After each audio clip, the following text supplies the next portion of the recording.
ആള് മാറി മർദ്ദനം. ഗോച്ചാമി എന്ന് തെറ്റിദ്ധരിച്ച ഇടനാട് സ്വദേശിയെ നാട്ടുകാർ മർദ്ദിച്ചു. അയ്യോ ദൈവമേ, കഷ്ടം. മദ്യത്തിന് വില കൂടി.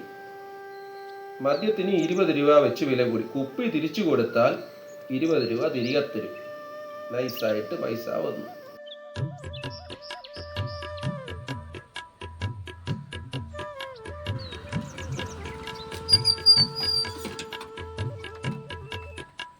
ചേട്ടാ ഒരു 400 രൂപേൻ്റെ തരാം. 400 രൂപേൻ്റെ ബ്രാൻഡ് ചെയ്യാൻ റമ്മാണ് വേണ്ടത്. ഏതായാലും കുഴപ്പമില്ല, തല പെരുക്കണം, അതേ ഉള്ളൂ. അപ്പോൾ ഒരു കാര്യം റമ്മ് തരാം. അപ്പം 430 റമ്മിന് 20 രൂപ കൂടിയിട്ടുണ്ട്. 450 അപ്പോൾ ഈ കാലുകുപ്പി കൊണ്ട് തന്നാൽ 20 രൂപ തിരിച്ചും തരും. പറമ്പെടുത്തേക്കാം. ഓക്കെ. 400 രൂപേൻ്റെ 450 എൻ്റെ കയ്യിൽ ആയിരുന്നു 530 ഉള്ളൂ, അതും ഷെയറാ. ഇനിയിപ്പോൾ എന്ത് ചെയ്യും? അണ്ണാച്ചി കുപ്പി ഓർക്കാൻ ഞങ്ങളുടെ കയ്യിൽ കാണുന്നില്ലല്ലോ.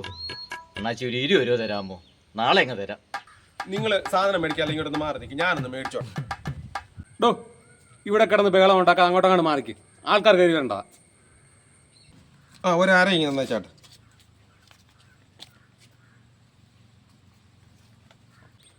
430 450 കാലുകുപ്പി എന്നാൽ 20 രൂപ തിരിച്ചു തരാം. എന്നാ ശരി.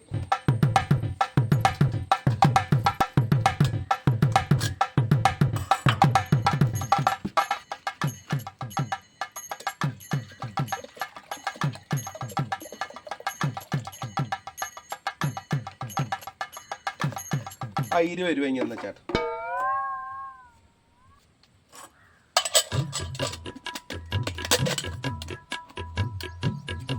പുള്ളിക്കാരൻ ആൾ കൊള്ളാം കേട്ടോ. തെല്ലി ഇങ്ങോട്ട് വരരുത്, അങ്ങോട്ട് മാറിക്കും. അണ്ണാ ഇതെനിക്ക് മിക്കവാറും പണിയാകുമല്ലോ. അണ്ണാച്ചി എന്തിനാ ടെൻഷൻ അടിക്കുന്നത്? അണ്ണാച്ചിക്ക് വേറെ എന്തെങ്കിലും പരിപാടി വല്ലതും ഉണ്ടോ? പരിപാടി പഴയ തന്നെ, ചെറുതായിട്ടൊന്ന് മാറ്റി പിടിച്ചു. അതെന്താ അണ്ണാച്ചി മാറ്റി പിടിച്ചത്? അണ്ണാ ഞാൻ രാവിലെ മുതൽ വൈകുന്നേരം വരെ കുപ്പി വരയ്ക്കാൻ 10-300 രൂപ കിട്ടും. ഇതാകുമ്പോൾ 2 മണിക്കൂർ ഒന്ന് കറങ്ങി കിടന്നാലേ എനിക്ക് 1000 രൂപ വീട്ടിലും കൊടുക്കാം, എനിക്കൊരു അര മേടിക്കുകയും ചെയ്യാം. അത് കൊള്ളാമല്ലോ അണ്ണാച്ചി. നാളെ മുതൽ ഞാൻ ഇവിടെ കൂടിക്കോട്ടെ. എന്തിനാ നാളെ ആക്കുന്നത്? ഇന്ന് തന്നെ കൂടിക്കും.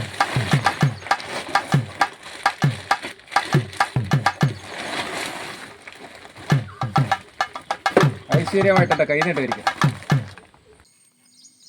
എന്നാ പിന്നെ എന്തേലും ആയിക്കോട്ടെ. മദ്യം വിഷമാണ്. ഒരു പണിക്കും പോവാതെ രാവിലെ മുതൽ ബിവറേജിന് മുന്നിൽ ക്യൂ നിൽക്കുന്ന ഇവരെ പോലെയുള്ള ആളുകൾക്ക് ദൈവം കൊടുത്തൊരു പണിയാകും ഇത്.